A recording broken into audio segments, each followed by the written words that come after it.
பாதுகாப்பா நம்மளோட வேலையை நம்ம கரெக்டா பண்ணிட்டு இருந்துக்கணும்.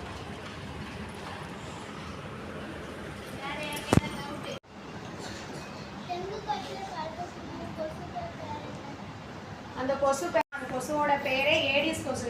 ஏடிஸ் கொசு மூலமா தானே நமக்கு இந்த வைரஸ் ஃபீவர் பரவுது, டெங்கு வைரஸ். அந்த ஏடிஸ் கொசுவால தான் அந்த டெங்கு வைரஸை உற்பத்தி பண்ண முடியும். சரியா? அதனால அது பேர் வந்து ஏடிஸ் கொசு.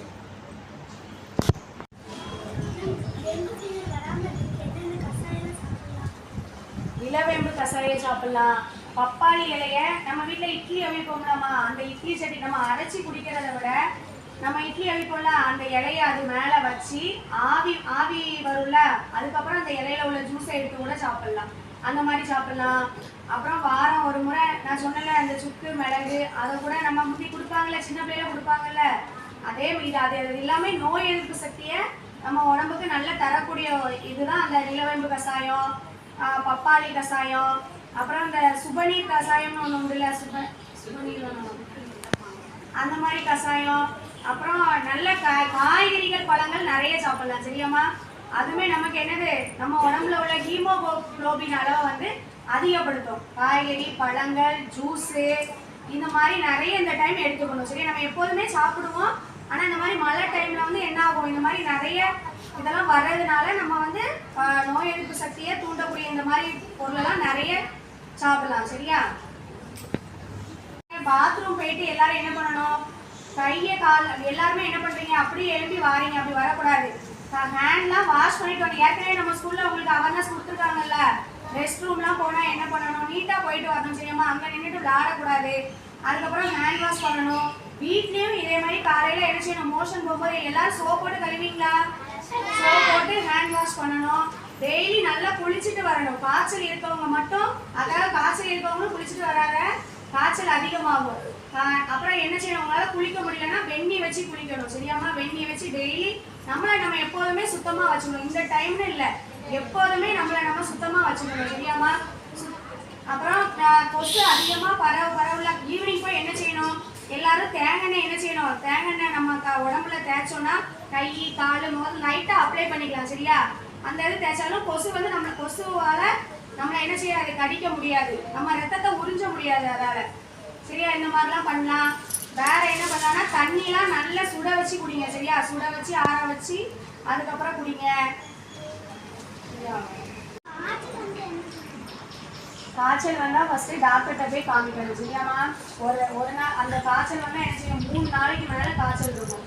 104 காய்ச்சல் வந்தால் டிகிரி பார்க்கல, நம்ம எவ்வளோ டிகிரி இருக்கு அப்படின்னு சொல்லிட்டு 104 டிகிரிக்கு மேலே இருந்தால் 3 நாள் அது குறையவே செய்யாது. சரி? அந்த டெங்கு ஃபீவர் வந்துச்சுன்னா 3 நாள் காய்ச்சல் இருக்கும். அது 104 டிகிரியில வந்து குறையவே செய்யாது. அப்போ நம்ம என்ன செய்யணும், டாக்டர் போய் பார்க்கணும். சரியா? டாக்டர் போய் பார்த்து அவங்க உனக்கு கொடுப்பாங்கல்ல, ஏடிஸ் கொசுவால நமக்கு என்னெல்லாம் ஆகும், டெங்கு எப்படி பரவும், அந்த கொசு எப்படி அதை உற்பத்தி பண்ணும், எது மூலமாலாம் பரவும், எது மூலமாலாம் பரகாது, நம்ம பாதுகாப்பாக இருக்கிறதுக்கு எப்படி நம்மளை நம்ம எப்படி சுத்தமாக வச்சுக்கணும், சுற்றி இருக்க பகுதியை நம்ம சுத்தமாக வச்சுக்கணும். எல்லாமே அவங்களுக்கு இப்போ புரிஞ்சது ஓரளவுக்கு. சரியாம்மா? நம்ம விழிப்புணர்வோட இருக்கணும். சரியாம்மா? நம்ம இதை அப்படியே ஃபாலோ பண்ணி பேசிட்டு இன்னைக்கு எந்திரிச்சு போனதும் அப்படியே விட்டுறக்கூடாது. சரியா? எப்போதுமே இதை என்ன செய்யணும், ஃபாலோ பண்ணணும். சரியாம்மா?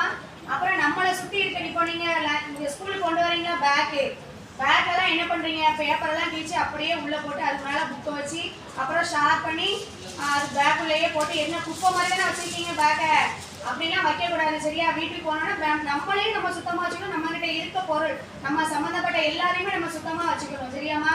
டெய்லி நீட் பண்ணணும். வீட்டில் போயிட்டு தட்டிட்டு குப்பையில் கொண்டு எல்லாம் பேக் நோட்டெல்லாம் வெளியில் எடுத்து வச்சுட்டு குப்பையில் கொண்டு தட்டி பேக்கையும் நம்ம நல்லா சுத்தமாக வச்சுக்கணும். சரியா? அப்புறம் லஞ்சு பேக்கை என்ன பண்ணுற, சாப்பாடெல்லாம் கொட்டி சிந்தாமல் யாருமே சாப்பிட மாட்டேங்க.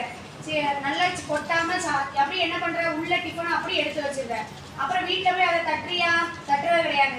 நாளைக்கு அப்படியே அதில் வாட்டர் பாட்டில் லஞ்சு எல்லாம் வந்து கொண்டு வந்து நான் தான் பேக்கை எடுத்து கொடுக்குறேன். ஸ்கூலில் நிறைய பேர் பேக் அப்படி தான் இருக்குது. பெரிய பசங்களை சொல்லலை, சின்ன பசங்களை சொல்கிறேன். சரியாம்மா? நீங்களாம் அதை பண்ணணும். சரியா? வீட்டில் போய் டெய்லி லஞ்ச் பேக் என்ன செய்யணும், லஞ்ச் பேக்கையும் நம்ம டிஃபன்லாம் என்ன பண்ணணும், சிங்கில் கொண்டு போட்டுட்டு வாட்டர் பாட்டிலெல்லாம் வைக்க வேண்டிய இடத்துல வச்சுட்டு ஸ்நாக்ஸ் பாக்ஸு கர்ச்சிப் டவல்லாம் என்ன செய்யணும், துணி கூடையில் கொண்டு போடணும். சரியாம்மா? அம்மா சோப் போடுவாங்கல்ல, அழுக்கு துணி வச்சுருப்பாங்கல்ல, அழுக்கு துணியுமே நிறைய சேர்த்து வைக்க கூடாது. சரியா? துவைக்கிறதுக்கு ஒரு இடம் வச்சுருப்பாங்க, அதில் கொண்டு போட்டுட்டு சிங்கிள் அந்த நம்ம இன்னைக்கு கொண்டு வரல டிஃபன் பாக்ஸு ஸ்பூனு அது எல்லாமே அதில் கொண்டு போட்டுட்டு பேக்கை ஒரு தடவை தட்டி அதில் அழுக்கா இருந்துச்சுன்னா வாஷ் பண்ணலாம், இல்லைன்னா டவலை வச்சு தொடச்சி வைக்கலாம். சரியா? அப்படிதான் மறுநாள் கொண்டு வரணும். இன்னைக்கு போட்டுட்டு அப்படியே நாளைக்கு மறுநாள் என்ன செய்யக்கூடாது, அப்படி எடுத்துட்டு வரக்கூடாது. அந்த இதில் என்ன செய்யும், கொசு வர்றதுக்கு நிறைய வாய்ப்பு இருக்கு. சரியா? அப்போ நம்ம என்ன செய்யும், நம்ம தானே கொண்டு வரோம், நம்ம கிட்டே இருக்கும், அப்புறம் பேக்ல இருக்கும், அப்புறம் நம்மகிட்ட வரும், நம்மளை கடிக்கும், அந்த மாதிரி வரும். சரியா? அதனால எல்லாத்தையும் என்ன செய்யணும், சுத்தமாக வச்சுக்கணும். சரியா? இதை என்ன செய்யணும், அப்படியே ஃபாலோ பண்ணணும். சரியாம்மா? இன்னைக்கு அப்படியே விட்டுறக்கூடாது. என்ன டெய்லி எல்லாரும் குளிப்பீங்களா? நல்லா நீட்டா துணி துவைச்ச ட்ரெஸ் தான் போட்டு வரணும். சரியா? துவைக்காம இன்னைக்கு போட்டது தானே, இன்னைக்கு தெரியாதுன்னு நினச்சிக்கிறேன், நல்லா தெரியும். நீ அழுக்கு ட்ரெஸ் போட்டிருக்கியா, துவைச்சி போட்டிருக்கியான்னு தெரியும். சரியா? துவைக்காம யாரும் என்ன செய்யணும், அம்மாட்ட சொல்லணும், அம்மா நான் துவைக்காம ட்ரெஸ்ஸை போட மாட்டேன் அப்படின்னு சொல்லணும். சரியா? அதே மாதிரி வீட்டில் அம்மா வேண்டாத பொருள்லாம் போட்டுப்பாங்கல்ல, வீட்டில் போய் என்ன சொல்லுவேன் அம்மாட்ட, ஏம்மா அதெல்லாம் க்ளீன் பண்ணிடுங்க, உடனே உடனே எல்லாம் க்ளீன் பண்ணிடுங்கம்மா, இந்த மாதிரிலாம் கொசு வந்து உட்காரணும் நீ அம்மா அப்பாட்ட சொல்லணும். சரியாம்மா? அப்போ என்ன சொல்லுவாங்க, நம்ம குழந்தைங்க இவ்வளோ இதாக இருக்க அவர்னஸாக இருக்காங்க, ரொம்ப சந்தோஷப்படுவாங்க. சரியா? பண்ணீங்க, எல்லாம் ஃபாலோ பண்ணுவியா? நம்ம அதை உறுதிமொழி மாதிரி நம்மளே நமக்கு டெய்லி உறுதிமொழி சொல்லிக்கணும். சரியா? நான் சுத்தமாக இருப்பேன், சுத்தமான தண்ணீரை குடிப்பேன், தூய்மையான ஆடையை உடுத்துவேன், நல்ல உணவுகளை சாப்பிடுவேன் அப்படின்னு சொல்லி நீயே உனக்கு என்கரேஜ் பண்ணிக்கணும். சரியா? நம்மளே நம்மளை என்கரேஜ் பண்ணி அழகா நம்ம இருக்கலாமா? அப்படி நம்ம நல்லா இருந்தாதான் என்ன செய்ய முடியும், நல்லா படிக்க முடியும். அப்படிதானே? சரியா? இது எல்லாருமே ஃபாலோ பண்ணணும். சரியாம்மா? சரி.